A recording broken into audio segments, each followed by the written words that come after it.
interrupting the afternoon's programming. We are going to go live to a situation that is unfolding in Sydney. It's in a place called Martin Place. Many of you will be familiar with it if you've been to Sydney. There is a Lindt chocolate cafe there where hostages have been taken. We're unable to confirm terribly many details. The estimate is that there's about 13 hostages taken. The estimate is also that there are 2 gunmen who have taken the hostages. We're going to cross to our colleagues Channel 7 who are live from nearby the scene. A huge cordon has been thrown up around it and no one is able to actually film the Lindt Chocolate Cafe itself. It began at 9:45 Sydney time, 11:45 our time. An emergency national security meeting has been held in Australia in terms of a response.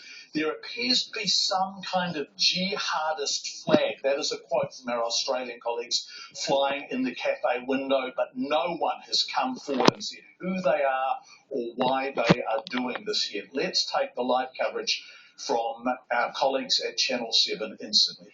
Through both Parliament and the Senate, because the advice to this committee was that the current law has made it very hard for police to move in and lay charges. We've certainly seen that over the course of this year.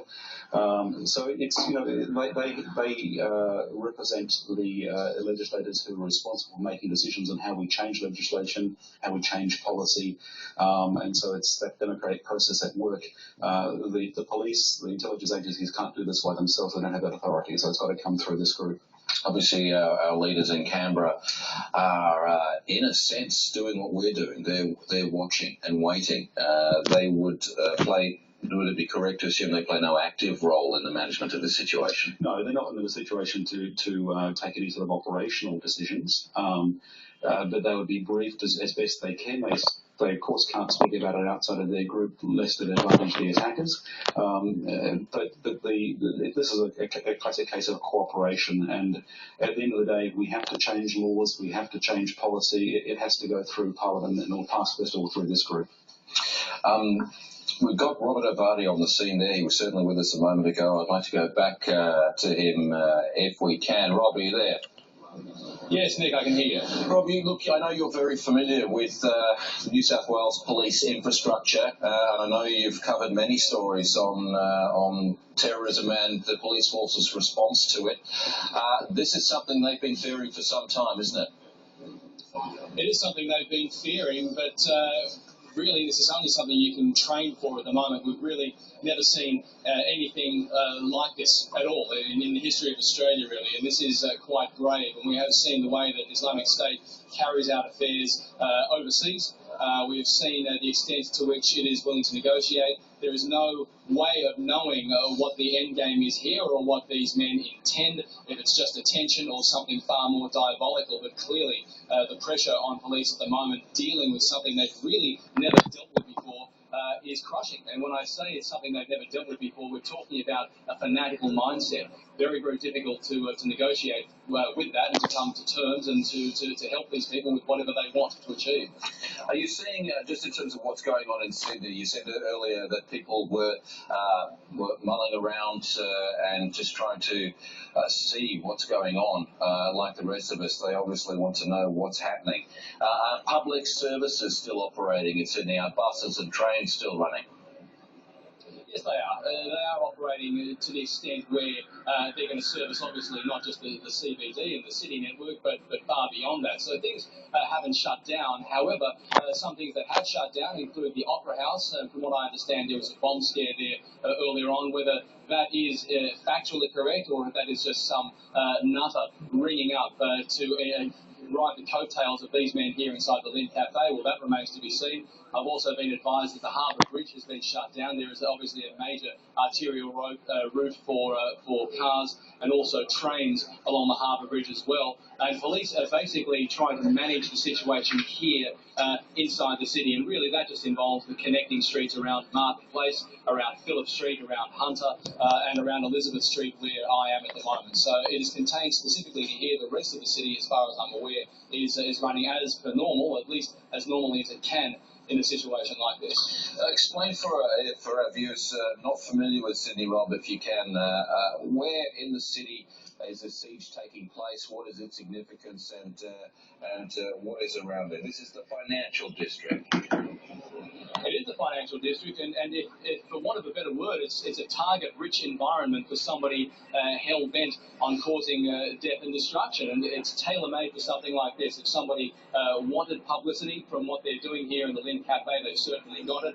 Publicity is accessible. It happened in front of a whole lot of people. I only have to remind you of the death of Lee Rigby in London, that horrific death in England a couple of years ago, where he was killed specifically not only because he was a soldier, but because of the publicity it afforded people like Adebolajo, the man who's now serving jail time for that. In terms of the target-rich environment, you've got Channel 7 directly opposite the Lindt Cafe. The Houses of Parliament are about 200 metres away on Macquarie Street, just on the eastern side of where I'm standing now. You've also got the Reserve Bank of Australia, a West Bank building, and this is a very well-known precinct within the city. As you say, the financial district, a lot of high flyers here, and above all, not far from the Lindt Cafe, are the government offices as well, which only recently relocated to pretty well just across the street from the siege that is unfolding out.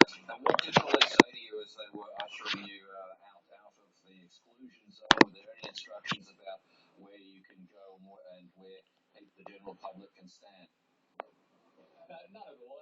It's essentially the same as any sort of crime scene. There was crime scene tape right just where I am now, blocking off Elizabeth Street just here, and that's probably about 200 metres or so from the Lindt Cafe. The same on Phillip Street, and essentially people are just advised to stand behind that crime scene. There is no specific direction on where to go throughout the city, but there is obviously a specific direction on where not to go. All right, thank you, Rob. I believe we have Glenn Connolly, another news reporters who evacuated the building at Channel 7 across the road from Lindt earlier today. Glenn, you're in a different location to Rob, obviously. Where are you? What can you see? Nick, I'm right at the end of Martin Place on Macquarie Street. And a little We had hoped to have Glenn Connolly on the phone. Nick, I'm right at the end of Martin Place in a little forecourt between the Sydney Eye Hospital and the Sydney Hospital.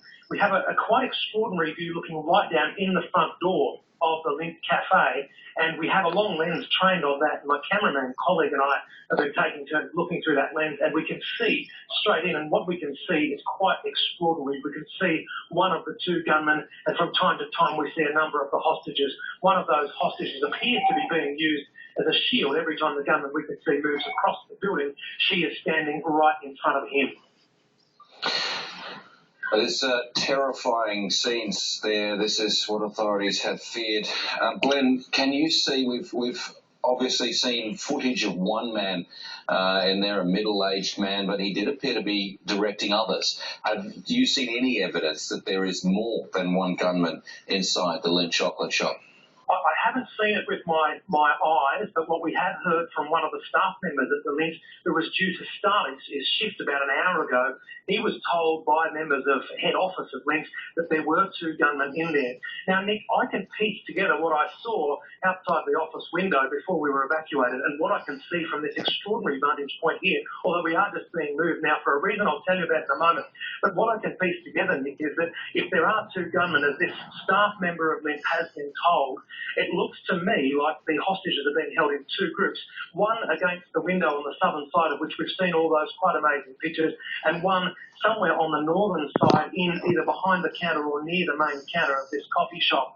And from time to time, as I say, the gunman that has been seen largely by the cameras and members of the media walking backwards and forwards, he goes between those two groups, again using this young female shop assistant in the Lindt uniform, a young Asian Australian in her early 20s, going backwards and forwards. And at one stage, about 10 minutes ago, he had this girl, it probably looked like he was probably holding her by the back of the shoulder or the back, and he moved towards the front door, and we sort of thought it looked like he was going to come out. Again, our camera has this amazing vantage point trained at the very correct height right on this door, and we've been taking turns looking in the long lens as he came towards us, and it looked like it was all about to end. It was quite dramatic. But there's one other thing I can tell you about happening right here at the top of Martin Place on Macquarie Street, Nick, and that is that there is somebody in the Sydney hospital that went in there with a suspicious package who is now missing. Now, at the moment, I've been speaking to security guards eastern side of Macquarie Street. That has just been changed now. There is a lot of police movement here. I don't know what that signifies.